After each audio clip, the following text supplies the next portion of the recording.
Got to tell you, the Washington Post put together a story, and all my preparation for the Fox and Friends and this show, Kill Meat and Friends, I did not see it.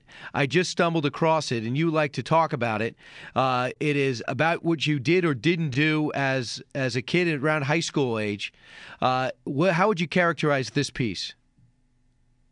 Oh, I'm not going to be too concerned about their piece. They talk about the fact that I played a lot of pranks in high school. And they describe some that, well, you just say to yourself that back in high school, I did some dumb things, and if anybody was hurt by that or offended, well, obviously I apologize. But overall, high school years were a long time ago, and I'm glad I've got some good friends in those years. Right, and some of them some were speaking out and listed in this story. They talk about a prank that could have gone on in high school with a guy named John Lauber, who they say that you and a couple of his friends, who this guy was thought to be homosexual, cut his hair, pinned him down, and cut his hair. Do you remember any of this? I don't remember that incident, and I'll tell you, I certainly don't believe that I can't speak for other people, of course, but thought the fellow was homosexual. That was the furthest thing from our minds back in the 1960s. So that was not the case. But as to pranks that were played back then, I don't remember them all. But again, high school days, if I did stupid things, well, I'm afraid I gotta say sorry for it. Right, and just one other incident, because everyone's talking about same-sex marriage and tolerance and unions and what do you stand for. It's amazing the timing of this Washington Post story, which is a perspective on your high school years. So to me, it would seem to me that it was somewhere shrink-wrapped, waiting to be unwrapped at the right time, and they thought this was the right time. They also point out an incident in English class with this guy, Gary Hummel, who says he was a closeted gay student at the time, and when he would talk out, Mitt Romney, a young Mitt Romney, would yell, "Atta girl." Do you think that happened? Well, I really can't remember that. There are a lot of times, my guess is at a boys' school where other boys do something and people say, "Hey, atta girl," but as this person indicated, he was closeted. I had no idea that he was gay. I can't speak of that even today. But as to the teasing or the taunts that go on in high school, that's a long time ago. For me, it's about 48 years ago.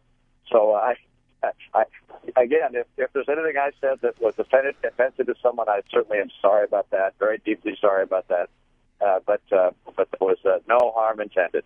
They also go on. I mean, it's huge. I cannot believe this story. It's 12 pages in a time, as you mentioned, in which energy is an issue, which the economy is an issue. The collapse of the European economy is an issue. They have a 12-page story on your high school years. But I think one of your classmates says that when you met Ann, it changed you.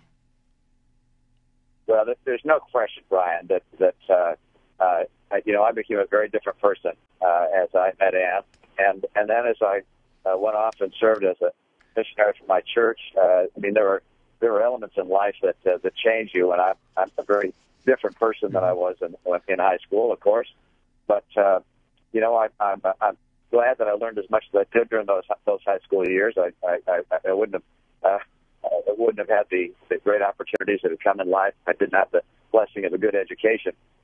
But I can tell you, I'm quite a different guy now. That I'm married, have 5 sons, 5 daughters-in-law, and now 18 grandchildren. So, I think at some point this campaign will talk about things like the economy and energy, labor policy, Syria, Iran. I'm hoping at some point the mainstream media is able to get around to those kind of topics. Governor, in a situation like this, when everyone's talking about homosexual rights and same-sex marriage, this article, in my humble opinion, is put out there to show that you grew up in an intolerant environment.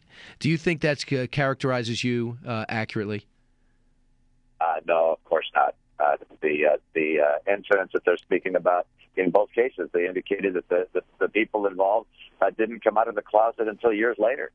The idea that this was something that was known by me I can't speak for others, but by me is obviously absurd. I had no idea that this person might have been gay. And as the article points out, I participated in a lot of hijinks and pranks during high school, and some may have gone too far, and for that I apologize.